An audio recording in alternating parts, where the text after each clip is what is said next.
pathway to East Africa.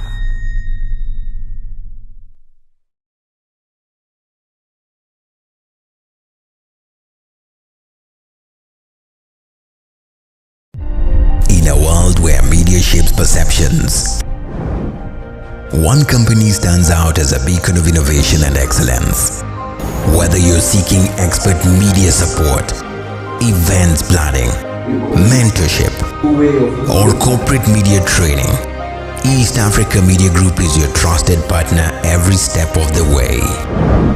From audiovisual production to TV and radio broadcasting. Right here from We are your destination for top quality content and services. Our team of talented professionals, from journalists free and moving well. To technical specialists, are at the heartbeat of our success. Welcome to East Africa Media Group, where creativity meets expertise and passion drives results.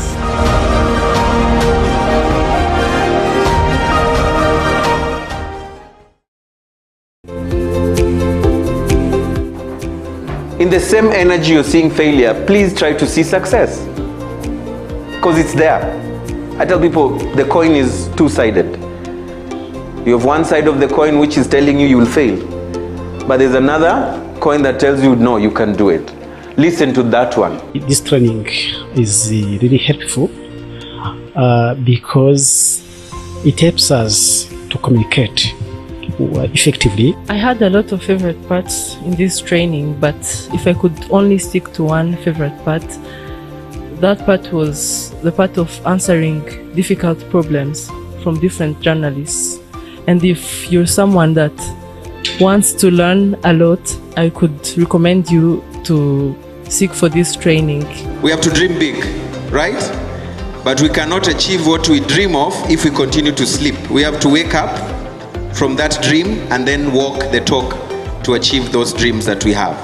If you want to connect with your audience or the person you're speaking to, try to make them feel you opened up to them.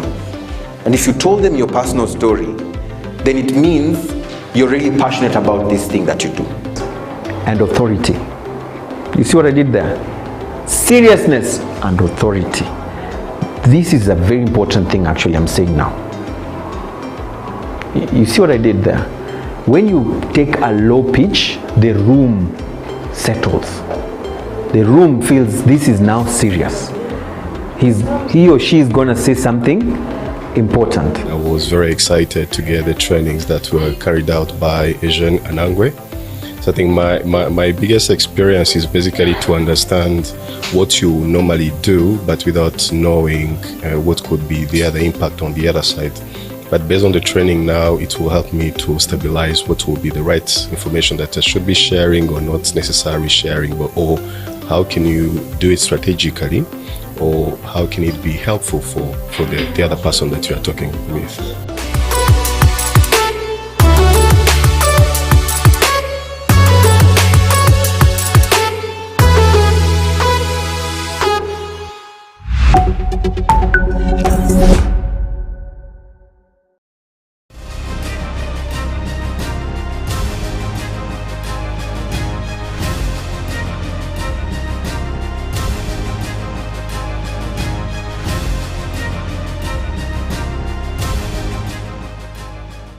Hello, I'm Amanda Wahenda and welcome to In Focus, an EMG TV special on the just concluded 13th Aviation Stakeholders Convention that took place at the Kigali Convention Center. This year's theme, Sustainability, Collaborate, Innovate, reflected on a shared vision for a stronger, greener, more connected aviation industry across the continent. The air transport industry is a critical sector of the global economy. In Africa, the industry supports 8.1 million jobs and contributed $75 billion in African economic activity as at 2023. Africa is amongst the fastest growing air transport markets in the world, and its economic development is pulsating with an enhanced and dynamic commercial enthusiasm. In this episode, we will hear thought-provoking statements, engaging and powerful conversation at the different groundbreaking sessions. So, buckle up and let's take the flight into Africa's opportunity-filled aviation sector.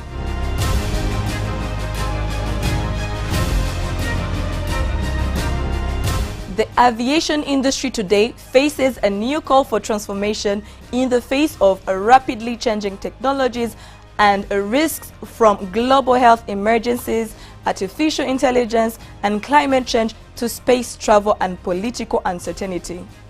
Despite this, the sector provides immense opportunities for growth. Let me begin by commending the African Airline Association and Rwandair for bringing together such a distinguished and diverse group of stakeholders from across our continent. The theme of this year, Sustainability, Collaborate, Innovate, is timely. It reflects the path Africa must take not only in its aviation sector, but also its broader economic and development aspirations. We are proud of the progress made by Rwandair in connecting Africa to the world as one of the fastest growing airlines. Let us use this convention not only to exchange ideas, but also to forge actionable plans.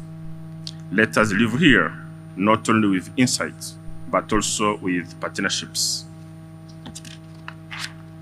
Most importantly, let us turn today's commitment into real progress for millions of Africans who will benefit from a connected, competitive, and sustainable aviation sector.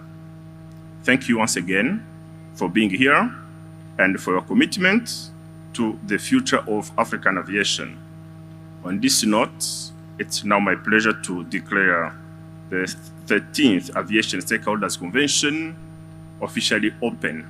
Ladies and gentlemen, only 10% of African citizens can afford air transport, indicating significant potential for growth. Alongside the challenges of regulatory policies, airlines must improve cooperation through airline agreements, cost sharing, and partnerships, while also lowering their operating costs to make air travel more affordable for a greater number of Africans.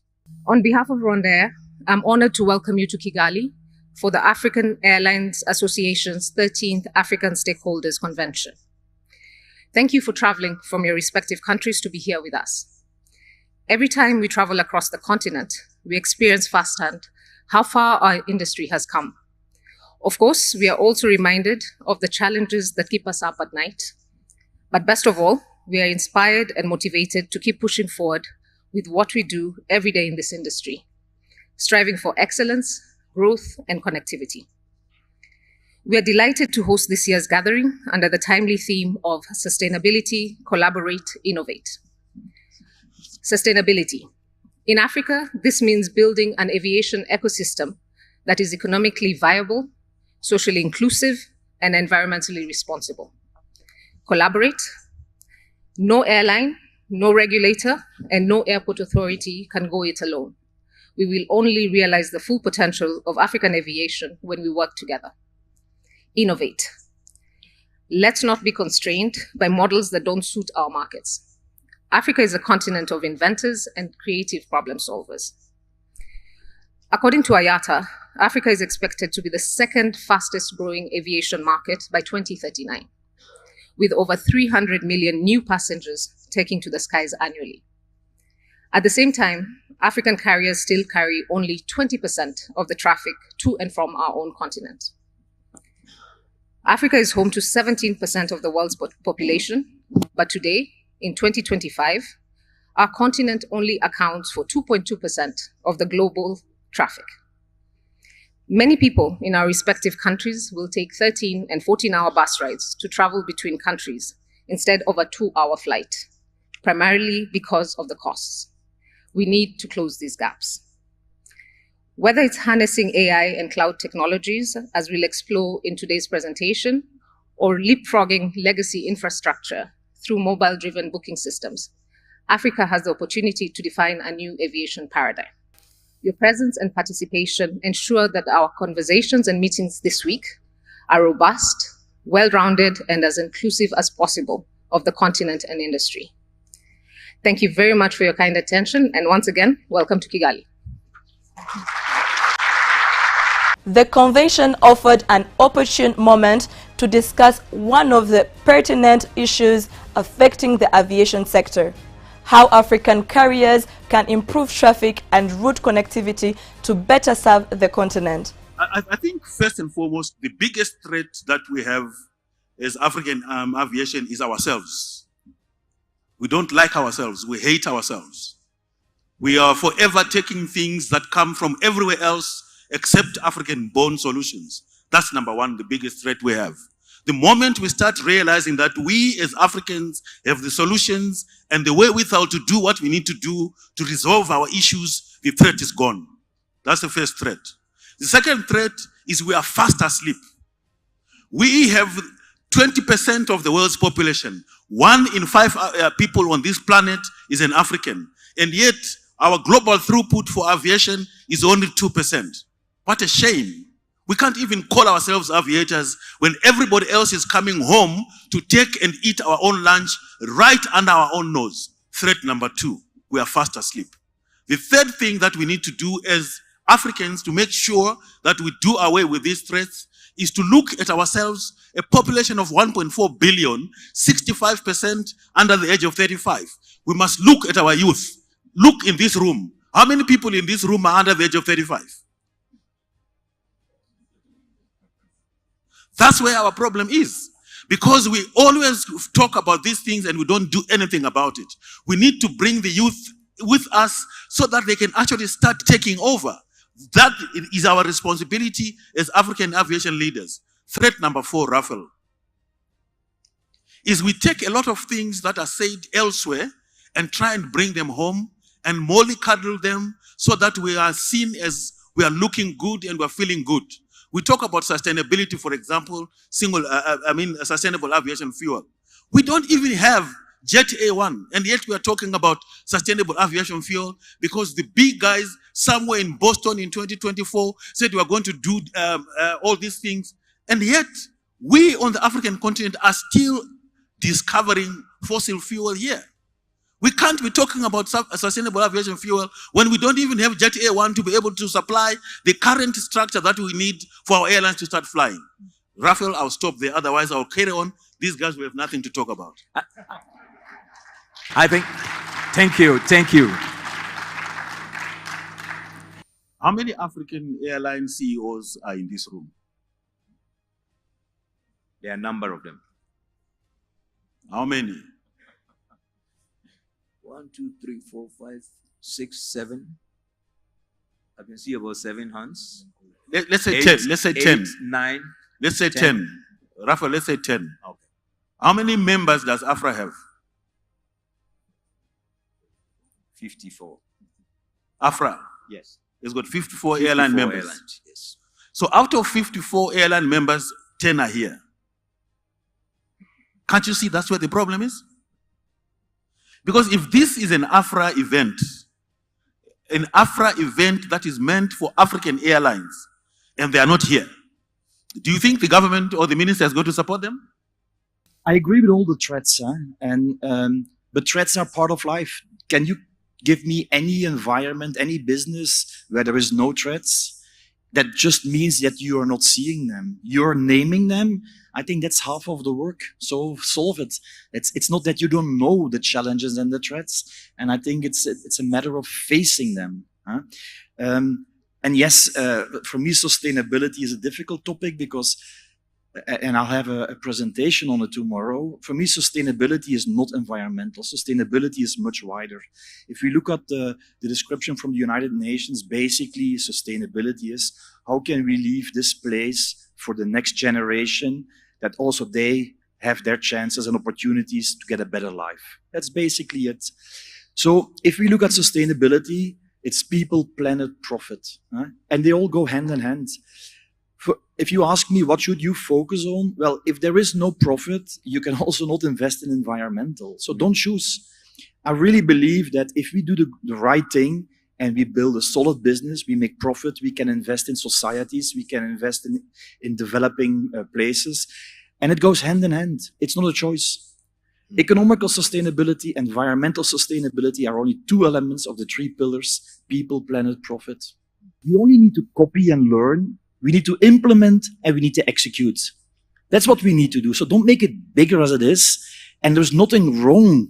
And that's what I like. Maybe that the only thing we need to innovate is our mindset and the way we approach things. And maybe that's the biggest game changer we can do. You would actually think twice and probably think a third time before you want to start an airline, because the failure rate is very, very high. Even though there are a lot of airlines a lot of investors and entrepreneurs trying to come into the space, they always look at what has come and disappeared in no time, and the cost of that, and most of them actually. And that being said, Alan, if you had one thing that you could change in African aviation for it to be a successful industry, what will that be? The minds of our politicians. Because there has to be political will. The reason why we keep talking about SATAM every year, we keep talking about Africa Continental Free Trade every year, the problem is the political will. That is, let's be honest about it. The problem is that there's no political will to push it forward. There's hesitation for whatever reason. They might be good or bad, but there is a hesitation. So for us to make progress in aviation, there has to be a political decision that economy is important and aviation is central to this. So that's, for me, that is the one thing that I would say, can we tweak this a little bit and have people who have a different kind of thinking that will help to drive economic development through aviation. So that's what I would change. How do we work? What do we need to change in terms of attitude so that we are more productive, we are more focused on customer, we are reducing cost, we have high integrity, we are more accountable in everything that we do. We have been expanding. Unfortunately, we've had to take a pause with the recent development of the DRC airspace being locked, which is unfortunate that politics comes into aviation. So that led us to suspend some routes temporarily, but that's also an opportunity to sit and reset and look at the viability of those routes again and see the opportunity in opening markets in other areas. But as Rwanda Air, we're really focused. Our vision is really to connect Rwanda to the rest of Africa and to connect Africa to the rest of the rest of the world. So we're doing that not only with our own metal, as had been mentioned before. We are opening new routes. We're adding additional frequency on existing routes, but we're also doing it through code shares, with our partner Qatar Airways, of course, and other airlines that we also have code share agreements with. For us, it's really critical that Rwanda is well connected for the economy of the country to grow and for the economies of other African countries to grow. We need to make sure, especially given that Rwanda is a landlocked country, that it's easy to get here so that we can attract investment, we can attract tourists, and we can make it easier to trade with all the regional partners. Among the many engaging moments, conversations with attendees and exhibitors added a personal perspective to the convention's broader themes. Africa is the region with the highest cost of travel per mile. However, we are the continent with the lowest GDP.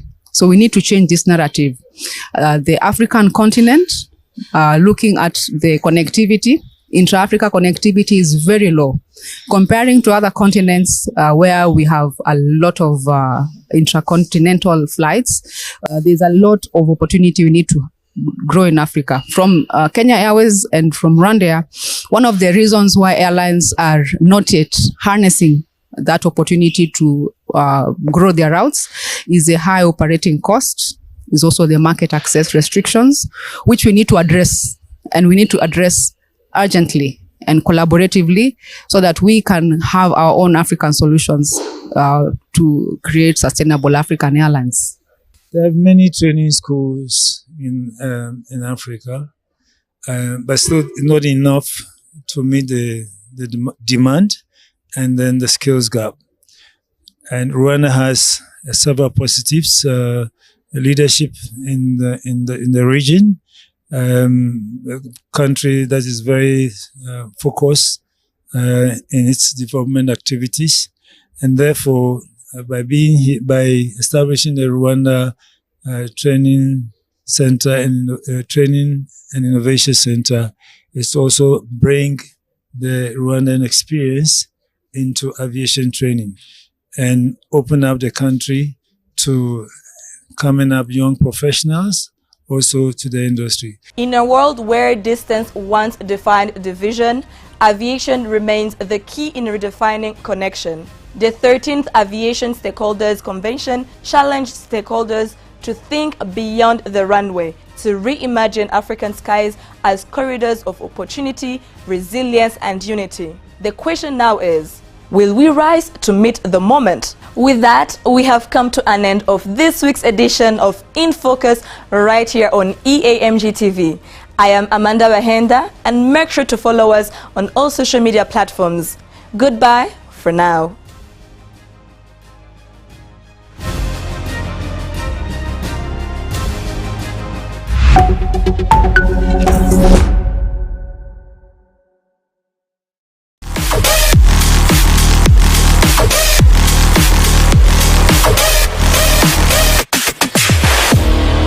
Gateway to East Africa.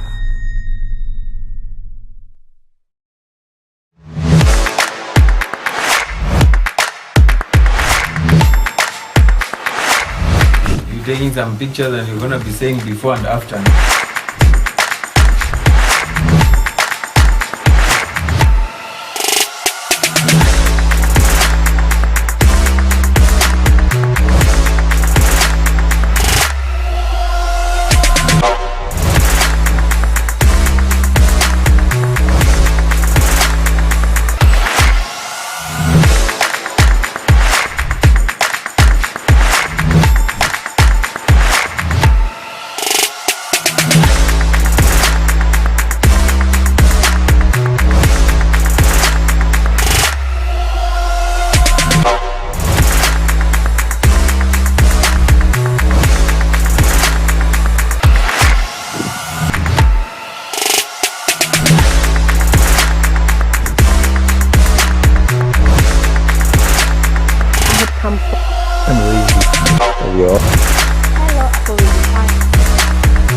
In Rwanda-Kazakhstan relations.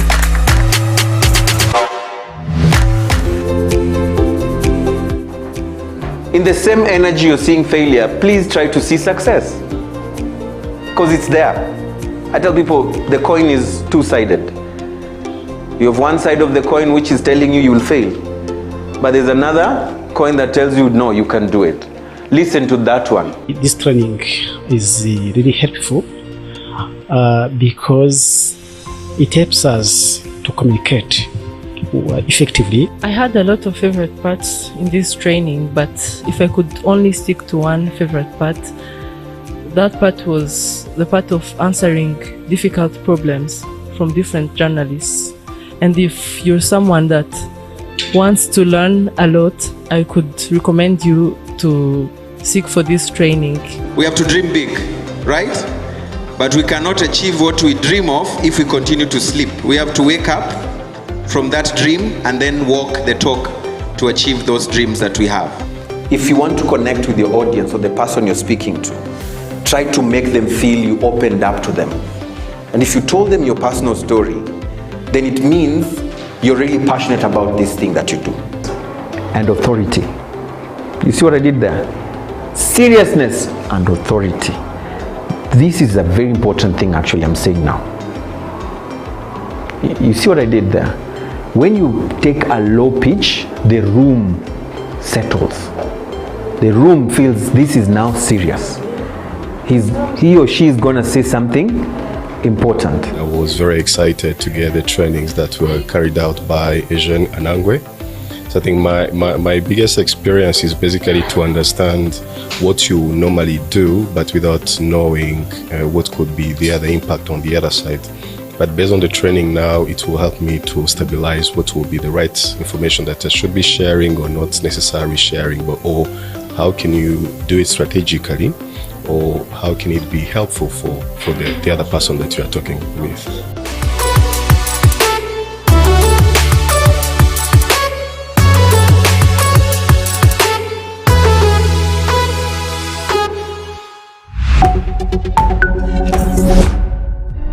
In a world where media shapes perceptions, one company stands out as a beacon of innovation and excellence.